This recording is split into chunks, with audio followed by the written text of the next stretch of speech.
Don't watch the man strop that razor. Watch the man in the chair. He'll never be shaved. In 10 seconds, he will be dead. 5, 4, 3, 2, 1.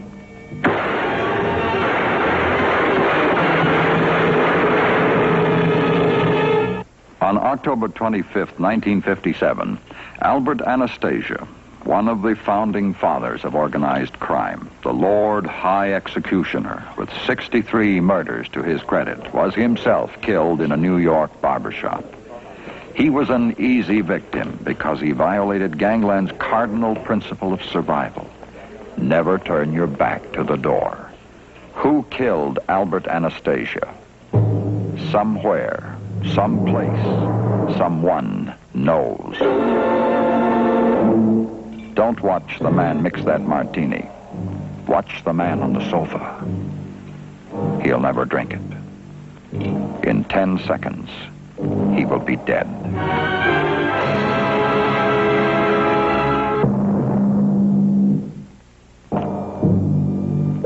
There are scores of crimes committed in the United States each year that remain unsolved. An outstanding example is the murder of Albert Anastasia. Another infamous crime that remains unsolved is the basis for this week's story. It ends with the man mixing the martini. It begins with Martin Heidel, a young man on his way up in the world of crime. 1929, charge, narcotics. Defendant, Heidel, dismissed. New York, 1929, charge, felonious assault. Defendant, Heidel, dismissed. Thank you, Your Honor. I'm getting tired of being picked up every time there's a push on. I get an idea, maybe I'll leave. Take my business someplace else. The Chamber of Commerce will scream. Muggsy did take his business someplace else, to the sunny shores of Southern California. He was always seen in the right places at the right time, attended all the motion picture premieres, and within a few short years made friends with prominent and successful people in the film capital. His luxurious showplace was a meeting place for show people. None of them knew that he was the district manager in charge of the Western Division of organized crime. Gloria, let's get the drinks circulating. Say, incidentally, B and I are taking our boat out next week. Now, how about sailing down to Ensenada with us? Oh, we'd love to have you. And Gloria, too. Well, sure, if Gloria's free and would like to. Make a point of it. Well, it's settled then. Thank you. Martini?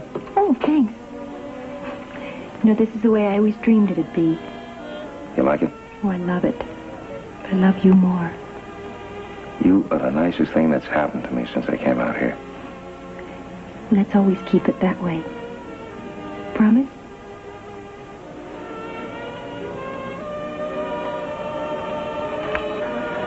Promise.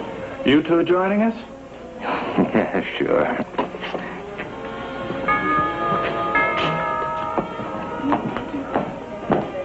I'll get that, dear.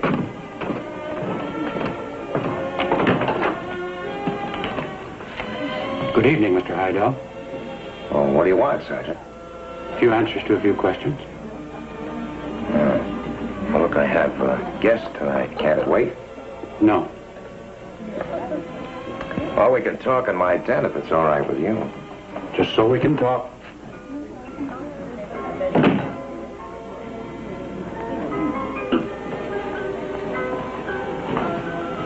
Is anything wrong? No, nothing important, dear. Just take care of our guests.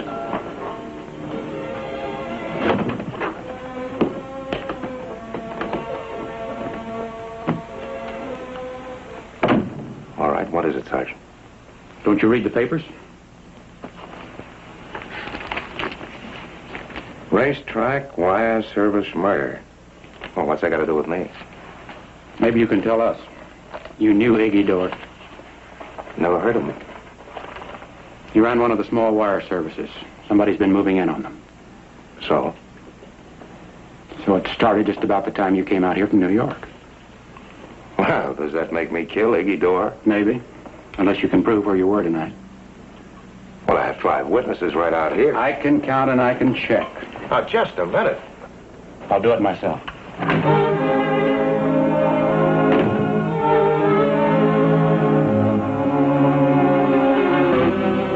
Were you people with Mr. Heidel earlier tonight? Well, yes, we were at a premiere. He didn't leave at any time. No. Are you sure? Well, what's wrong? Police business. Sounds serious. Murder always is. Murder? But Mr. Heidel is a friend of mine. Are you implying... His good friends call him Muggsy. Harry, get over here right away. Important? Would I be calling you otherwise? Okay, be right over.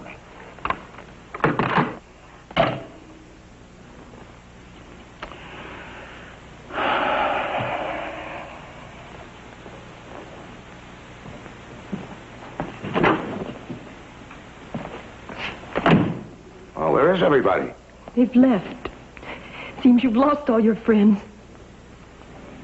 And you? You've lost me, too. I just stayed to say goodbye. That was nice of you.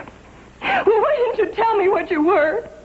I'm sure Sergeant Croft filled you in. Well, he didn't, but he didn't need to. Wait. He had to lie to me. He had to pretend. All right, go ahead, run. You and the rest of your fine big shot friends. Show business, I'll show them all. What's the matter with her? She looks mad. Yeah. So am I. Come on, what's on your mind? Well, I wanted to talk about Iggy Dore. Now I don't. You know, Harry, there's a bunch of phonies out here. Yeah. Remember the Moroccan? That club I always wanted to build. Now I'm going to do it. I'm going to build the biggest, swankiest, lushest hotel in the country. Right across the state line. Gambling is wide open and legitimate. And I'm going to put on shows that are going to make Ziegfeld look sick. Show business. We'll show them all. Yeah, but that's going to take real dough. Maybe millions. Then I'll get millions.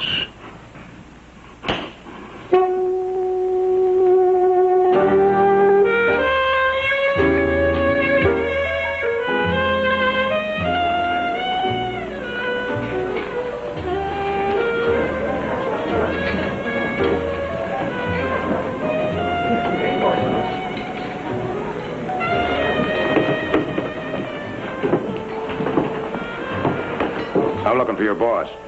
He's out of town. Anything I can do for you? I need a couple of million. You got it? Are you kidding, Muggsy?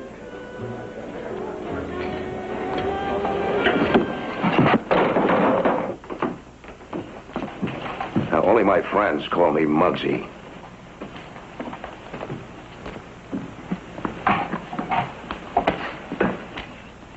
Why don't you introduce me to your friend? Catherine Mills, Martin Heidel. I've heard a lot about you.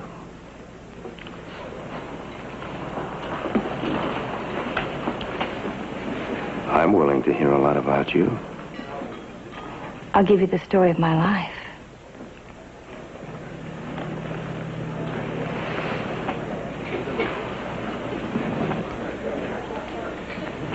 Soon. Nice to have met you, Muggsy.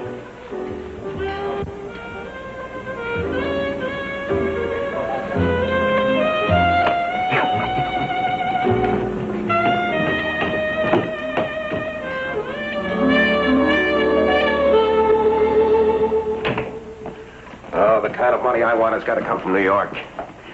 I'm going to call Mr. B. Are you kidding? It's 3 hours later there. It's nearly morning. Well, the boys work late. See who that is, will you?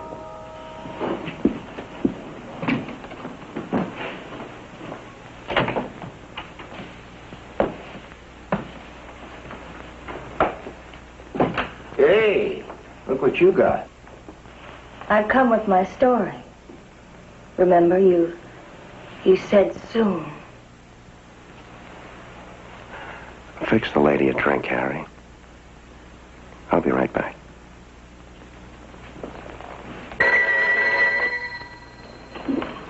Hello. Well, hello there. How are you? It's Muggsy. Say, this is what I call mental telepathy. Is Mr. B in? He wants to talk to you. Save me the price of a call. Hello, Muggsy.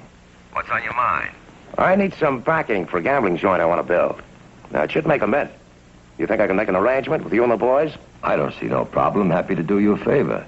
And say, while I got you on the phone, maybe you can do me a favor. Oh, well, sure, Mr. B. You remember Big Mo? He's wanted as a witness. Mo's running around hiding, writing me letters for money.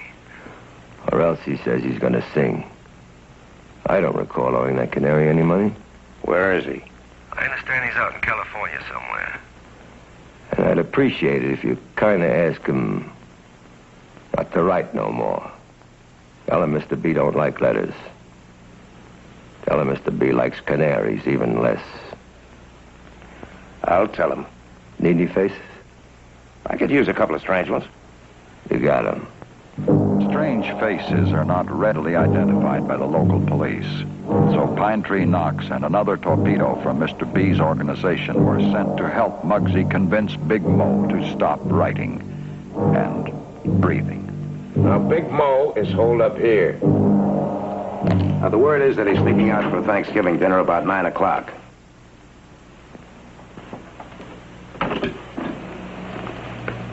Now, that's when we'll hit. I want you to pick up a car. Hot off the street? Right. Just be sure that it can travel fast. It's painted plain, something that won't attract attention. Yeah, I've been there before. Now, we'll meet on the corner of Big Mo's hideout at 9:15 tonight. And we'll get him before he gets to the gobbler, huh? Right. And what happens to our Thanksgiving dinner? We'll have it, sweetie. Right after the turkey shoot. Only this time, the turkey is a canary.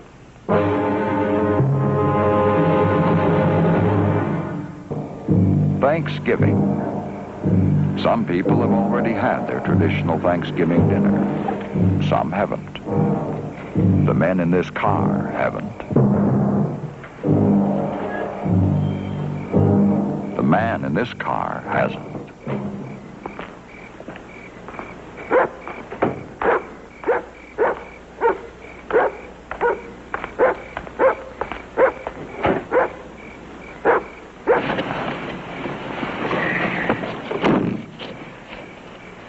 Now, you take the car that I drove.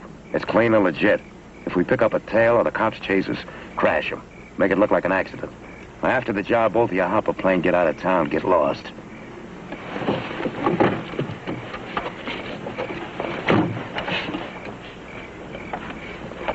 Thanksgiving. All is in readiness for, as Pine Tree put it, the turkey shoot.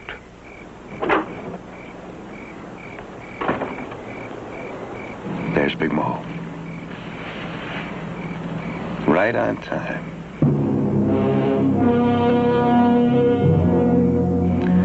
Good. I won't have to keep Catherine waiting.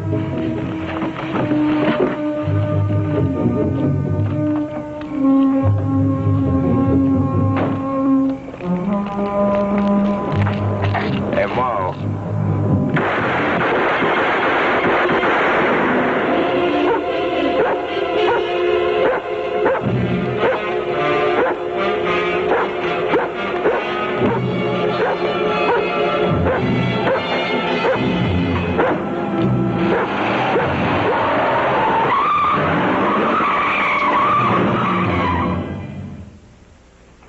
Even though it's 3 years later and the Moroccan Hotel has been built, every time a new lead in the Big Mo murder was uncovered, Muggsy was invariably picked up, but invariably released.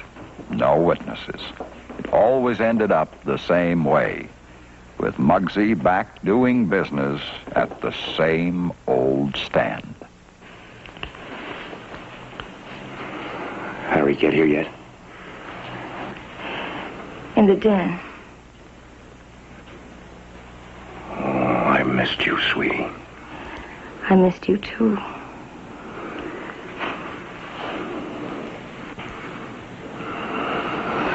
More. Oh, Harry's waiting for me. Let him wait. I've got to find out what's been going on.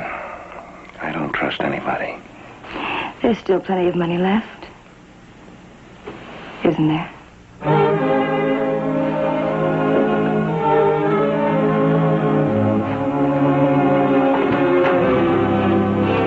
Hey, boss. Hi, how are you, huh? All right, Harry, how are you? You look pale. Oh, I feel fine, fine. Anything new? Same old story. How are things? Good. Good. We got a nice piece of all the wire services on the West Coast. Except for one guy. Who? Moon. Well, who's he? He's a nobody. Okay. He won't give, see that he receives. Anything else? Yeah. Well, come on, come on. What else?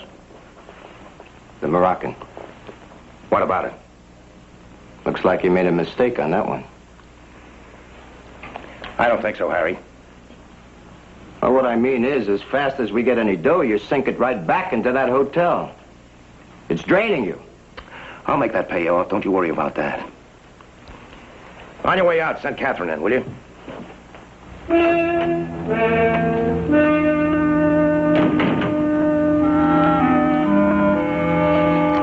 Heard from Muggsy lately? Not a whisper. He always keeps mum when he's worried most. Think he's worried about that hotel of his? So am I. If he doesn't get some money up, the boys are going to be annoyed at Muggsy. They just might be annoyed at us, too. We don't want that, do we, Sally? You think maybe somebody should go out and talk to him? You're a convincing talker.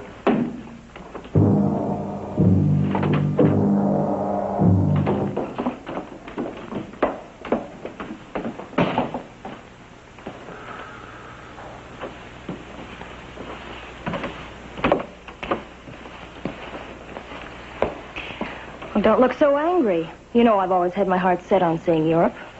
Yeah. Well, what's there to see? Just a bunch of foreigners. Besides, I need some new clothes. Paris is a good place to shop. Oh, come on. There are plenty of good stores right here. But, sweetie, I like the boat trip. And whatever Catherine likes, Catherine gets. Stay out of this, Harry.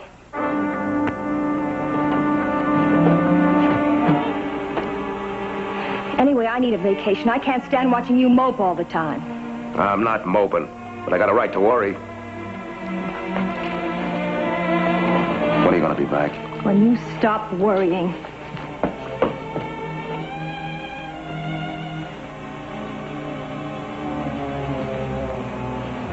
And when you do, you can wire me some money in Paris. Goodbye, Muggsy.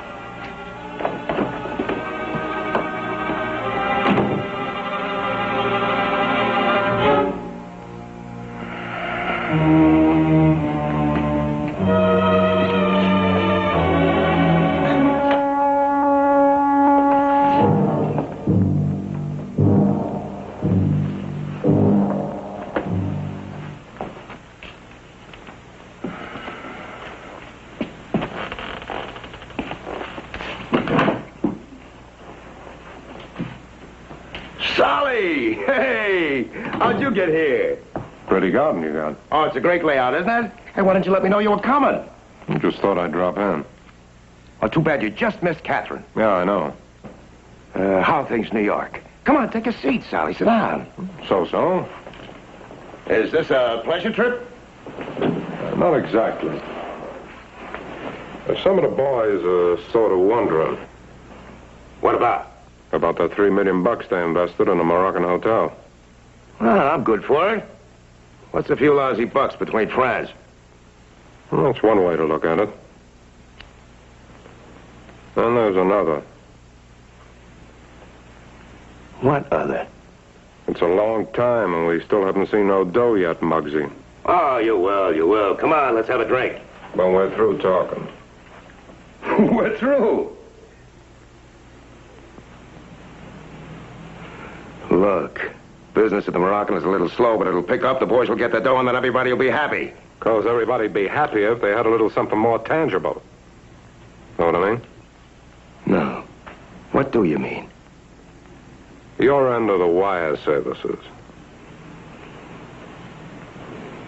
Those I keep. You understand? No hard feelings.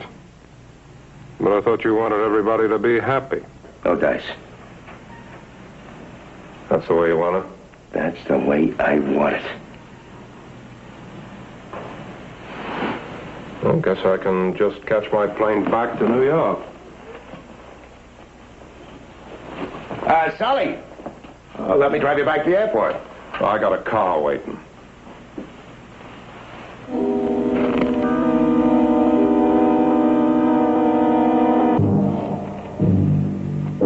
See ya.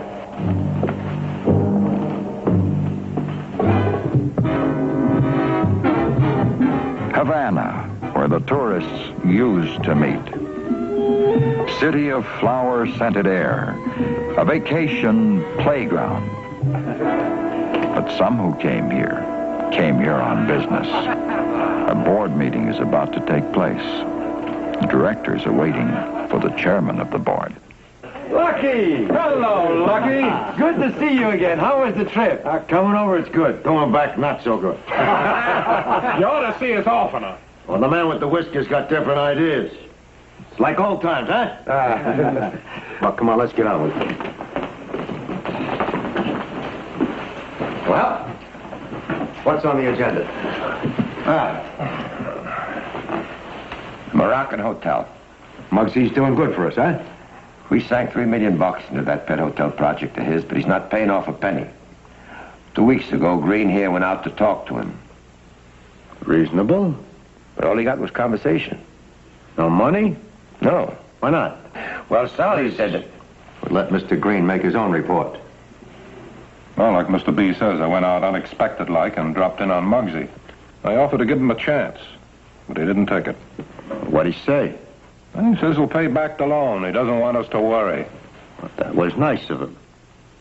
Then what? I suggested something tangible, like his end of the wire services. He backed right off. Here's the way we see it. Please, Mr. Baroni, Mr. Green still has the floor. Continue. Muggsy's a liability to the extent of $3 million in the Moroccan Hotel. He can be an asset. His piece of the wire services will more than cover our losses. Anything else? That's all. Thank you, Mr. Green. Now, Mr. Baroni, you got something to say? My feeling is that Muggsy's overworked. He's suffering from nervous exhaustion. Maybe he should take a vacation. Retire, like. You make the motion?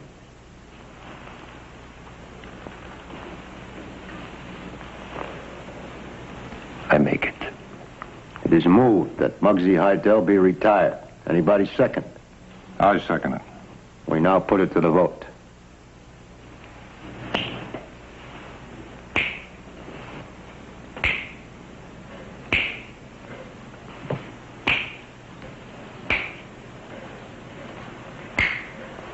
Board votes unanimous. Muggsy Heidel is retired. Don't watch the man mix that martini. Watch the man on the sofa. He'll never drink it.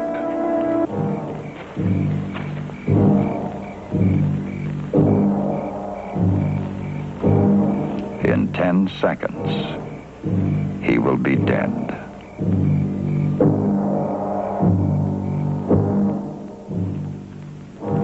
Five, 4, 3, 2, 1. And so, with 9 shots through a window, Martin Muggsy Heidel paid his debt to the underworld. On June 20th, 1947, It was 9 shots through a window that killed Benjamin Bugsy Siegel, a charter member of organized crime. Did he owe a debt to the underworld? Were the events you just saw, the events that led up to the murder of Bugsy Siegel? Who killed Bugsy Siegel? Somewhere, someplace, someone knows. The bullet holes become history, as does the murder of Bugsy Siegel. As long as it remains unsolved, the police files on it remain open. As long as it remains unsolved, it must be construed as a victory of crime against the people. But that victory can be turned into defeat. Who killed Bugsy Siegel? Somewhere, someplace, someone knows.